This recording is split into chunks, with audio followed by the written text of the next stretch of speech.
بسم اللہ الرحمن الرحیم الحمد للہ رب العالمین والعاقبۃ للمتقین والصلاة والسلام علی سید المرسلین سیدنا محمد خاتم النبیین وعلی آلہ الطیبین وصحبہ الطاہرین وعلینا معہم اجمعین اما بعد اعوذ باللہ من الشیطان الرجیم بسم اللہ الرحمن الرحیم ربنا اغفر لنا ولإخواننا الذين سبقونا بالإيمان ولا تجعل في قلوبنا غلا للذين آمنوا ربنا إنك رؤوف رحيم. وقال النبي صلى الله عليه وسلم اذكروا محاسن موتاكم أو كما قال النبي صلى الله عليه وسلم. صدق الله العظيم وصدق رسوله النبي الكريم ونحن على ذلك لمن الشاهدين والشاكرين والحمد لله رب العالمين. درود شریف پڑھ لیتے ہیں. اللهم صل على محمد النبي الأمي وعلى آله وسلم تسلیما. برادران اسلام، بزرگان محترم، قابل صد احترام میرا عزیز ساتھیوں اور دینی اور ایمانی بھائیوں، اس وقت میں نے آپ کے سامنے قرآن مجید کی ایک آیت شریفہ پڑھی ہے اور میرے اور آپ کے آقا تاجدار مدینہ فخر دو عالم جناب محمد الرسول اللہ صلی اللہ تعالی علیہ وسلم کی مبارک احادیث میں سے ایک حدیث شریف کا سہارا لیا ہے. اللہ تعالیٰ سے دعا کرتے ہیں کہ اللہ تعالیٰ میری زبان سے صحیح اور سچی اور پکی بات کہلوائے، اور اللہ ہم تمام کو سب سے پہلے اس کے اوپر عمل کی توفیق عطا فرمائے اور پھر بعد میں دوسروں تک پہنچانے کی توفیق بھی عطا فرمائے. عزیز بھائیو، بندہ اپنے دل کی چند معروضات پیش کرنا چاہتا ہے.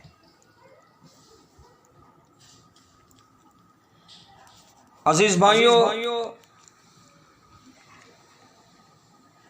21 جون 2020 اتوار کا دن تھا. بعد مغرب اچانک ایک المناک اور پرتشویش خبر ملی کہ صوبہ گجرات کے باشندے اور اتھنی شہر کے مشہور و معروف معمر عالم دین، استاذ العلماء، محبوب العلماء والعوام،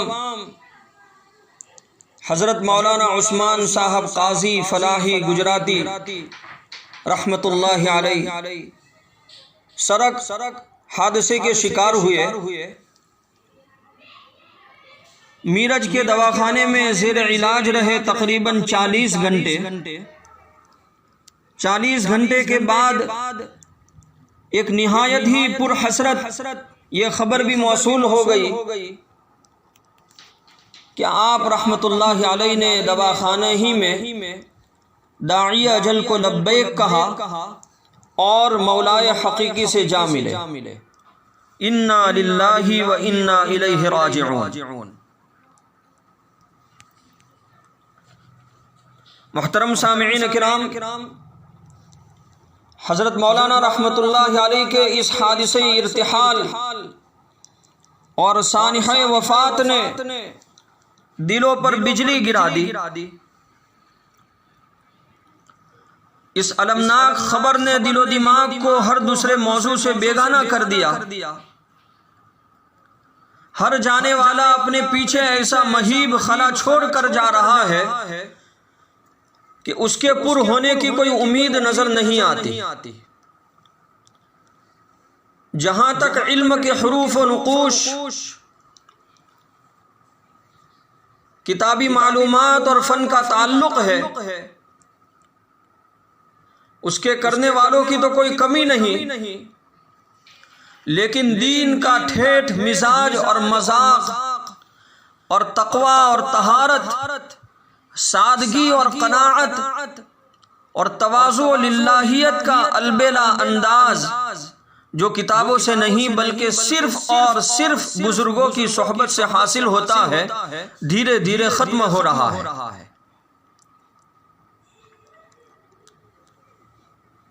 عزیز بھائیو، ہم یہ کہنے پر مجبور ہیں انا للہ و انا الیہ راجعون، اور رسول اکرم صلی اللہ علیہ وسلم کی ایک حدیث پر عمل کرتے ہوئے یہ دعا پڑھتے ہیں، اللہم اجرنی فی مصیبتی واخلفنی خیرا منہا۔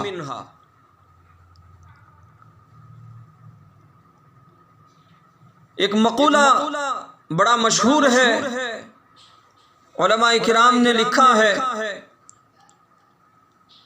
موت العالم موت العالم، عالم کی وفات دنیا کی موت کے مترادف ہے۔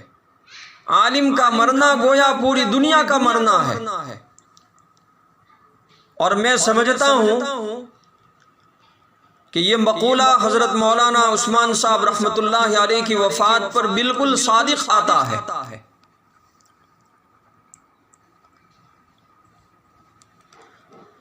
اللہ کے فیصلے اور اس کی تقدیر پر ہم راضی ہیں، اور انا للہ و انا الیہ راجعون کہتے ہیں۔ اس میں کوئی شک نہیں کہ حضرت مولانا عثمان صاحب رحمۃ اللہ علیہ کی وفات ایک المناک واقعہ ہے، کیونکہ وہ امت کے ان علماء اور دین کے خادمین میں سے تھے جن کے ذریعے اللہ تعالیٰ نے اپنے دین کی حفاظت فرمائی اور سنت رسول صلی اللہ علیہ وسلم کی نشر و اشاعت کی۔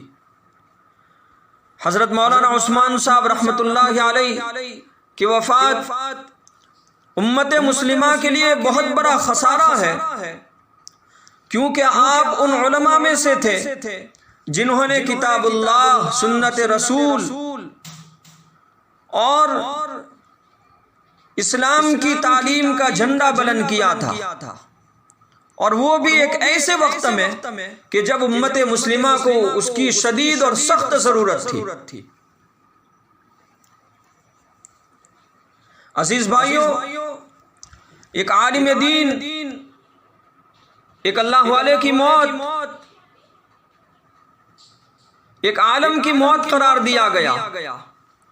اگر ایک اللہ والا عالم دین دنیا سے رخصت ہو جاتا ہے تو اس علاقے کی عوام اس عالم کی موت کے سبب علمی روشنی سے محروم ہو جاتی ہے۔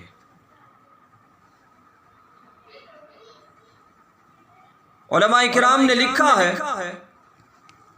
کہ ایک عالم کی موت ایک مصیبت ہے جس کی تلافی ممکن نہیں ہو سکتی، اور ایسا نقصان ہے جو پورا نہیں ہو سکتا، اور عالم ایسا ستارہ ہے جو موت کی وجہ سے بے نور ہو گیا۔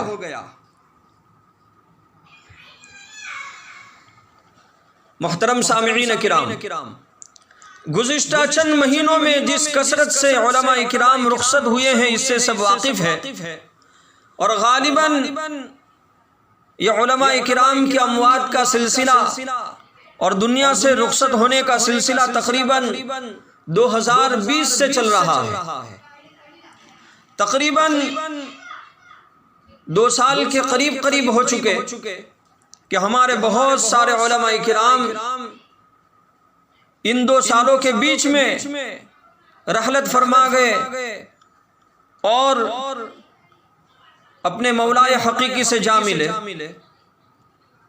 عزیز بھائیو، ایسا محسوس ہو رہا ہے جیسے تسبیح کا دھاگا ٹوٹ رہا ہو اور موتی گرتے جا رہے ہو۔